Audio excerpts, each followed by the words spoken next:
Now मेरा पहला question है, हम ऑफ द रिकॉर्ड में बहुत बात की है, सो आप भी कह रही थी कि इस मामले में भी बहुत ज़्यादा बात हो गई है. लेट्स नाउ फाइंड कि हुआ क्या है, मसला क्या है, कोई इंटेंशनली कर रहा है, और अगर कोई कर रहा है तो सिक्योरिटी लेयर्स क्या होती हैं, you know, matric board as compare to Cambridge. Sanam Sahiba, क्या सिक्योरिटी लेवल के कंपैरिजन होती है, और अगर ज़्यादा है कैम्ब्रिज लेवल पे, how did it leak? Thank you so much for inviting Pleasure. me over, first of all. And yes, we were talking off the record a few things. जिसमें बहुत important ये होता है कि like I was saying earlier कि जो एक trusted system है कैम्ब्रिज का, there is no doubt on that. और एक नहीं, दो नहीं, more than 3 to 4 decades उन्होंने exist किया है, and बड़ी ही अपनी एक reputation को contain करके exist किया है. So we should give them that due of you know, especially like country Pakistan के अंदर जहाँ पे हम हर दिन कुछ ना कुछ देख रहे होते हैं, fraud, cyber crime, other kinds of you know thefts happening.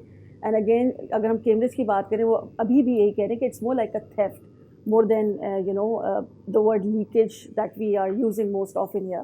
तो क्योंकि यहाँ पे ह्यूमन बीइंग्स बहुत ज़्यादा इन्वॉल्व हैं.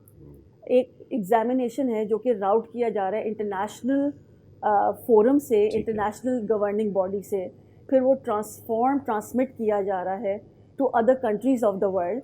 जिस कंट्रीज़ को भी आपने सेगमेंट किया हुआ है एज सेंटर 1, 2, 3, 4, 5, 6, 7, और उसमें भी आपने क्लस्टर क्रिएट किया हुआ है कंट्रीज़ का कि उन कंट्रीज़ में वो पेपर्स जाएंगे. तो आप इमेजिन करें, and I want everyone to think about it right now, the number of human being involved in just administering one exam on one day in a certain one country.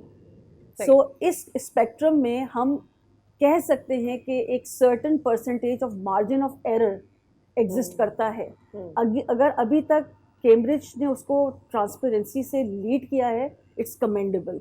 लेकिन at a certain point क्या वो कभी भी नहीं हो सकता, that's questionable. And this is exactly we want to understand here कि अगर ये लीकेज हो रहे हैं एग्जामिनेशंस के और सर्टन पेपर्स के, और बड़ी उसका क्वांटम इंक्रीज़ हो चुका हुआ है. पहले सालों में जाके होता था, मे बी वन, वो भी एग्जैक्ट रेप्लिका नहीं, may be one question, may be one section etcetera, लेकिन अब वो पूरे के पूरे हो रहे हैं 24, 25, 26 एग्जैक्टली. अब आप देखिए, इट्स लाइक कंसेक्यूटिव 3 years के हो रहे हैं. साइड बाय साइड आपका डिजिटल वर्ल्ड भी बहुत तेज़ी से इंक्रीज़ कर रहा है. और also track that please, and allow me to say this, कि 2020 के बाद डिजिटल वर्ल्ड भी बहुत ज़्यादा ऑगमेंटेड हो चुका है. सब्सक्राइब करें और बेल दबाएं ताकि कोई खबर रह न जाए.